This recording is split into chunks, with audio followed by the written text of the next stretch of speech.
Super Mario Galaxy 2 is one of the most beloved 3D games in the entire Mario franchise, but I always felt that the game was a bit too easy. So I decided to modify every single galaxy to now have the spin ability completely disabled. So we are essentially making every level behave like the credits level where you can't spin. I decided to remove Mario's cap as well for extra effect. My goal for today's video is to see if it's possible to beat Super Mario Galaxy 2 without spinning. I'll also be joined by SpeedInkling for today's video. Before we begin, let us lay down some rules. Any move in the game I perform that looks like a spin will not actually be considered as a spin because I literally disabled the spin for the entire game. Player 2 is also allowed, but we're going to try avoid using it as much as possible. That's about it for the rules. Anyways, let's get straight into this challenge.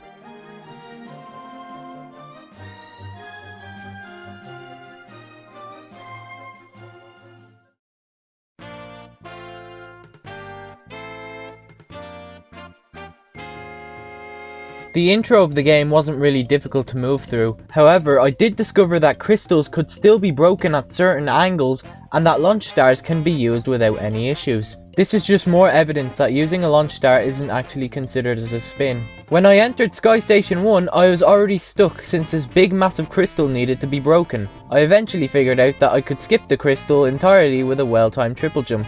Everything went well from there and I grabbed the Comet Medal while I was here too. Comet Medals are going to play a very crucial role when we run low on stars to complete. After playing through the level without spinning, I realised that we had to fight Peewee Piranha. Usually this boss requires you to spin in order to damage it, but we obviously can't do that. I tried ground pounding the egg and it actually worked. I thought I could defeat the boss this way, but I actually struggled to ground pound the boss when the egg was broken. I was about to assume that it was impossible to do, but then I damaged the boss with my ground pound. This is really hard to do, but it is possible to beat this boss without spinning. Now we fly to Starship Mario and we meet one of the greatest Nintendo characters of all time. Love it! Anyways, it was pretty cool seeing these cutscenes while Mario had no cap on his head. As soon as I landed in Sky Station 2, I realised that there was going to be a problem here. I couldn't defeat these little chomps without spinning. That was until I remembered that 2-player mode existed, and surprisingly enough, it actually worked. The rest of the level was pretty easy after that. Yoshi's Star Galaxy is next, and this one was really interesting. No, we actually didn't need the infinite floater glitch at all, however there's still some things we'd like to address. This small crystal on this mini planet requires player 2 to break open. We can then proceed with the level as normal until we actually get to the star itself. The star was trapped inside of this massive crystal and I had no way of breaking it. I thought this was the end of the road until I walked behind the crystal only to find out I could actually break it open by shaking the remote. There's this strange quirk in Galaxy 2 that allows you to do a mini spin bunk when you hug a wall. Since part of this crystal was a wall surface, we were able to break it open with the spin bunk. This spin bunk will be abused throughout the rest of the run. The second mission in Yoshi Star didn't present me with any problems at all, so I ended up collecting the star here. When I entered Spin Dig Galaxy, I was afraid that the spin drill wouldn't work if I had the spin ability disabled. But it works the same way as it usually does, so this star is free. You could say the same thing for the second star, however we did use player 2 to break this crystal near the start. Next I decided to tackle Right Side Down Galaxy and it didn't take too long for me to encounter my first problem. I wasn't able to hit this switch. I did try to long jump across the gap but I couldn't really make it. Then I remembered I could use player 2, so I did. Everything was going well until I encountered the fire flower. I thought this would be like the spin drill where I could still use it normally, but no. I couldn't shoot any fireballs, so I thought it would be impossible. However, when you try the wall hugging technique I explained earlier and try to throw a fireball, it actually works. So I used this strategy to break all of the crates. After that, the star was as good as mine. I wanted to know if the secret star was possible with this strategy, and it actually was. It's a bit harder than the original mini game, but it wasn't too challenging. It was time for one of my favourite levels in the game, Fluffy Bluff Galaxy. I picked up the cloud flower and of course I wasn't able to create clouds. Using these cloud platforms I jumped to this tree to go on top of this bigger cloud platform so I could then jump down to the first checkpoint. I continued the level as normal until the next checkpoint. For this section I had to perform some fancy backflips and wall jumps, but it wasn't too bad. I got a bit stuck on this trapeze thing, but if I hold back at the right angle, I'm able to jump on top of the tree. I jumped by Captain Toad and went towards the chimp, only to find out that I couldn't reach him. I tried many things, but I simply could not reach the chimp.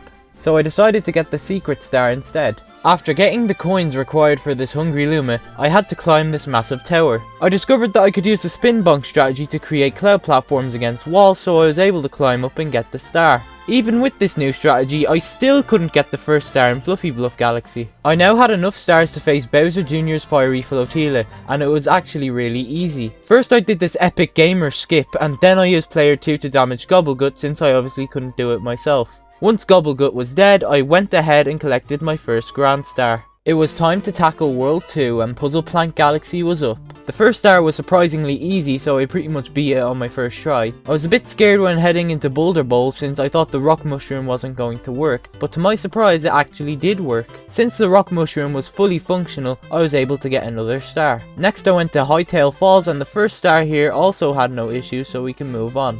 When I started Wild Glide Galaxy, I instantly realised that it would play out the same way as it does in the original game, so that's another free star. The first star in Cosmic Cove wasn't too bad either, however I did discover that I could no longer ice skate since I couldn't spin. The second star here didn't give me too much trouble, however some jumps were a little bit trickier to make. Nice, SPG64. That's a really good streak of easy stars. How about I take over for a bit? After heading into Bowser's lava lair to tackle the first Bowser fight, we surely realised that Mario's cap appeared on his head for this time for some reason. This resulted in Mario's hair model sticking through his hat, which honestly looks a bit strange. Anyway, for the most part this level was pretty easy. The only thing worth mentioning is that we needed to use player 2 to break another crystal. Now that we've collected another Grand Star, we can access World 3. Heading into Tall Trunk Galaxy, we have another easy first star to grab. After that we have the second star, which is also pretty easy. Getting to the launch star of the star is a little bit tricky though, and another thing about this star that's interesting is the fact that you can spin when you're on the slide. It's possible that the spin used on the slide is the different version of the spin that's actually used in the Galaxy games. Thank you, SpeedInkling. I'll explain how the rest of World 3 went. Haunty Halls 1 was a bit more difficult to navigate since we could no longer use the spin to save ourselves from a mistimed jump. Other than that, this star was pretty easy to collect.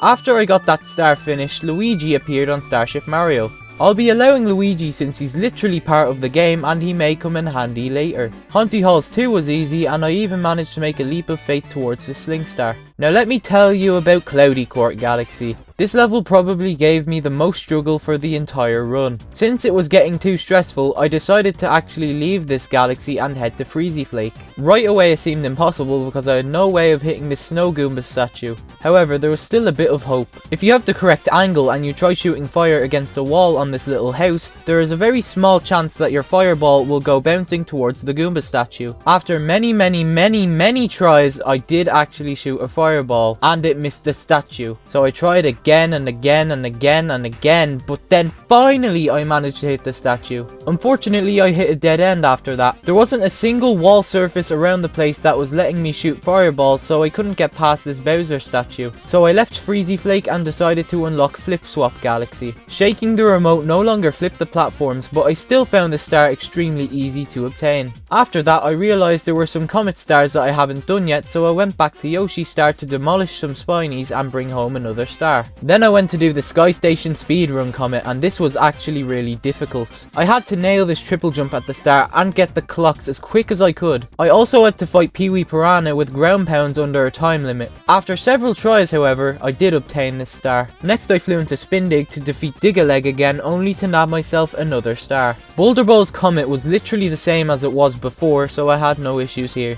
Then I did the Hightail Falls speedrun, which was also extremely easy. I wasn't sure what star to get next, so I went for Puzzle Plank Secret Star. Collecting the coins for this Hungry Luma was easy, however when I took this pink launch star I shortly realised that I was in for a treat. To create clouds I had to slide off of these walls and perform the spin bonking technique from earlier. Using this method I was able to reach the boss. The first hit was super easy to get, but the second and third hit required some tight triple jumps. Once Boogaboom is dead, we can leave with another star in hand. We finally have enough stars to finish World 3, so let's head into Bowser Jr.'s fearsome fleet.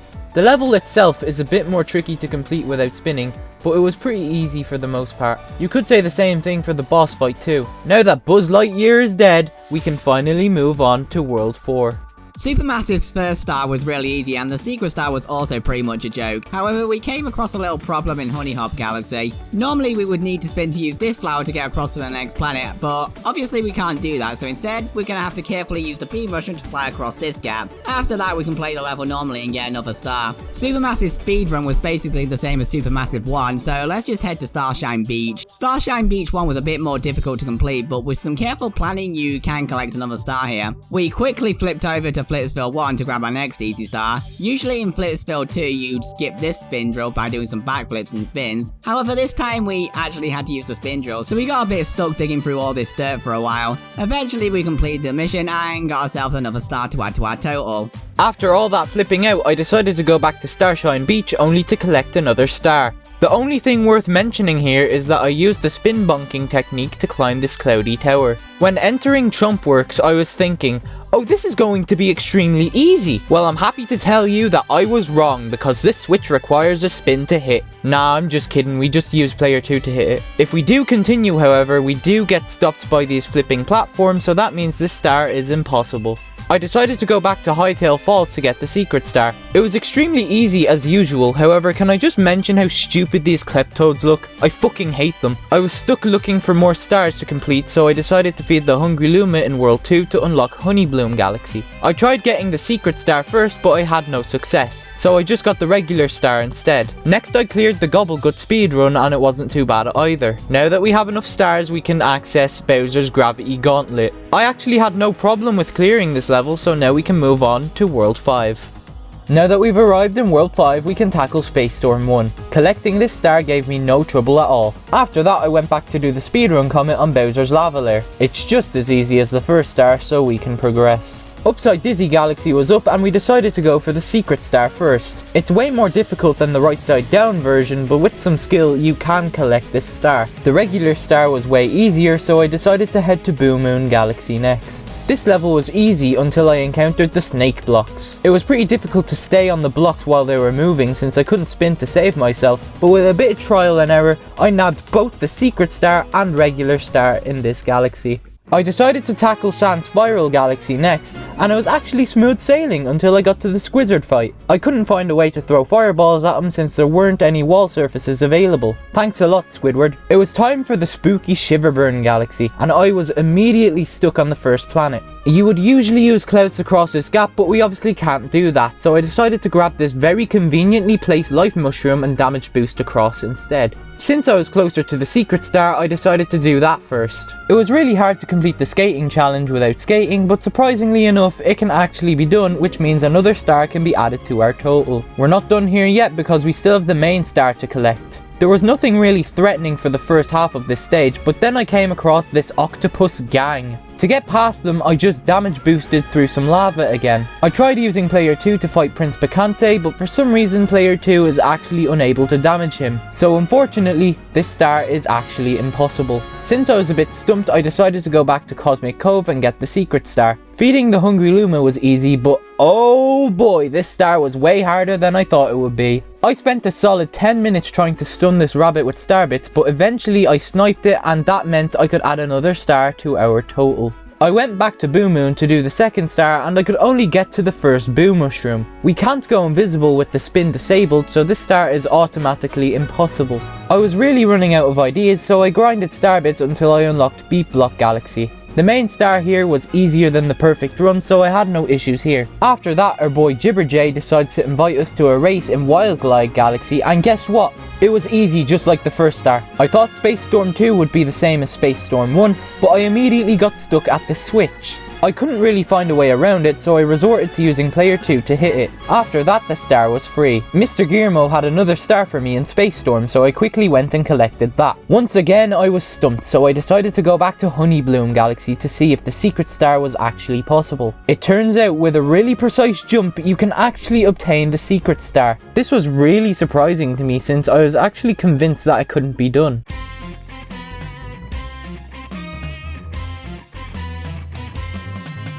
Now we can finally take on Bowser Jr.'s Boom Bunker. This boss was extremely hard to defeat. The level before the fight was easy until I got to this planet since I was unable to clear this gap. However, by using the cannon, we can take a precise shot at the top of the planet and move on. This also skipped the comet medal, but I wasn't too concerned about that. Now the boss fight itself was the actual challenge here. The first 2 hits require you to do some precise spin bunks to reach the top, but the third phase gave me the most struggle. I had to get on top of this thing and then wait for it to stop moving around. Next I had to quickly spin bunk my way up this tower in order to land my final hit on Bowser Jr. The reason I struggled with this so much is because most times I'd get electrocuted or the boom bunker would just start moving again. After a bunch of trial and error, I did manage to collect the Grand Star here. Thank God. Kicking off with World 6, we have Melty Monster Galaxy. The secret star here involves the rock mushroom, so it was pretty easy. However, the same thing can't be said for the first star since we can't release this star from this crystal. We even tried using the spin bonking technique, but the shape of the planet actually stops us performing it since it's not flat ground. Thankfully, collecting the secret star on this level still allows Starship Mario to advance. Clockwork Ruins Galaxy was actually way harder to beat without spinning. Usually you'd use the spin to save yourself when jumping along the rotating platforms, but obviously now we can't do that at all. Since the secret star was closer, we decided to do that first. Collecting coins for the Hungry Luma was a chore, but after that the star was free. Now guess what? The main star here is impossible too. This gravity arrow requires a spin to activate. Player 2 didn't help and neither did the spin bonking technique. But seriously? The main star in Melty Monster Galaxy was also impossible as well. God, let's just hope this doesn't keep happening. We went back to grind star bits so we could access Flash Black Galaxy. The main star here used Yoshi, so we didn't really have a problem here. Slimy Spring Galaxy was a nice relaxing break from all of the difficult stars. But of course right after that nice break, a comet appears on Flash Black Galaxy. This star was actually surprisingly difficult since we can't spin attack these enemies, so our only real choice was to stomp on them all, but with enough concentration you can clear this one. Since we had enough stars for Throwback Galaxy, we decided to go there next. The star itself was easy to get, but this comet medal required one heck of an awkward wall jump to make. The second star here is almost possible, but the last silver star happens to be out of reach. The Daredevil comet for Fearsome Fleet was available, so we quickly went ahead and did that. We needed 2 more stars to unlock Battle Belt and I didn't know what to do. I didn't feel like grinding star bits again, so I decided to go back to Fluffy Bluff 1 to see if it could actually be done. It turns out it actually can. For some reason you're able to long jump up the slope and gain height. With the correct angle I was able to reach the top, which meant we could collect the star here. I'd also like to mention that this comet medal requires a tight triple jump to collect. After finally getting that star out of the way, I now had access to the Chimp Stump challenge. As you could probably tell by my high score, this star was no problem. I wasn't ready for Battle Belt yet because I still wanted to clear the first star in Cloudy Court Galaxy. First of all, I'd like to apologise because I actually skipped over a star earlier on in the script, so I'm going to talk about it now instead. After clearing this Gearmo star earlier, I decided to go to Cloudy Court Galaxy to get the secret star. It was a bit difficult to get the required coins for the Hungry Luma, but with some fancy jumps and clever use of the spin bunk, you can collect enough coins. After that, this star was a breeze. I still can't believe I missed this in the script. Anyways, back to the rest of the run. Remember earlier when I mentioned that this star in Cloudy Court gave me the most struggle for the entire run? That's because it literally did. I even went to grind lives in Supermassive before tackling this. First we needed to do a precise jump to spin bonk against this block to get on top of this tower. There wasn't any other problems until I got to the 2D section. This entire section relies on the spin bonking technique to be cleared. I think this footage can explain itself, but just know that I spent over an hour trying to get this star. After many failed attempts, I eventually managed to nab the star here. Next I went to Battle Belt, and player 2 was definitely necessary since I couldn't spin to attack these little cinders. After that I had to do this really tight triple jump to the sand planet since I couldn't find a way to shoot fireballs at these urchins. I then used player 2 to take out these crabs. These boos were a joke, and I used player 2 again to take out the little burrs. Player 2 was also required to defeat these moles and chomps, but after that we could finally get the star. A comet had appeared on Cloudy Court Galaxy, so I quickly flew over and did that. The only thing worth mentioning here is that I used the spin bonk to break this crystal. I was surprised to find out that another comet had appeared and it was on Puzzle Plank. This star was practically the same as the original one, so I got another star here. I was being blessed with comets at this point since another one had appeared on Flip Swap Galaxy. This star actually wasn't easy though. Some purple coins are floating above the red panel spaces, but we can't actually flip the platforms without spinning. Luckily player 2 can pick up purple coins for us, so with some clever movement I was able to clear this one. Wait, hold on. We actually got 70 stars? I was expecting this challenge to be impossible, so getting this far was extremely shocking to me. I'd also like to say thanks to SpeedInkling for helping me cover most of the stars here. But now, it's time for the final challenge. I immediately got stuck at this flower, but there was a way to avoid using it. If we collect this life mushroom and then bounce off of this lava wall, we can get enough momentum to reach the spin drill down below. This cloudflower section actually has a secret path that doesn't use the cloudflower at all, however we need to do a really precise jump to reach it. There wasn't any problems after that, surprisingly. Now I can't believe I'm saying this, but yes, it is possible to beat Super Mario Galaxy 2 without spinning. Now of course I wanted to sit at the cool kids table with Mayro and the others, so I had to die in the credits. Luckily I managed to do it right before the credits were going to end. And that's it! Before I go, I'd like to once again say thanks to SpeedInkling for helping me with this video. I highly recommend you go check out his channel because he's also done some challenges himself and he's a very active streamer. I'd also like to mention that this is my 10,000 subscriber special. Seriously, I couldn't appreciate your support more than I do now. Heck, I'm almost at 12,000 subscribers while writing this part of the script. If you liked what you saw today, please be sure to hit me up with a like and maybe subscribe if you're interested in any of my future content. Who knows, maybe I'll even tackle this challenge for Galaxy 1 at some point. Anyways, I'll see you guys in the next one. Goodbye.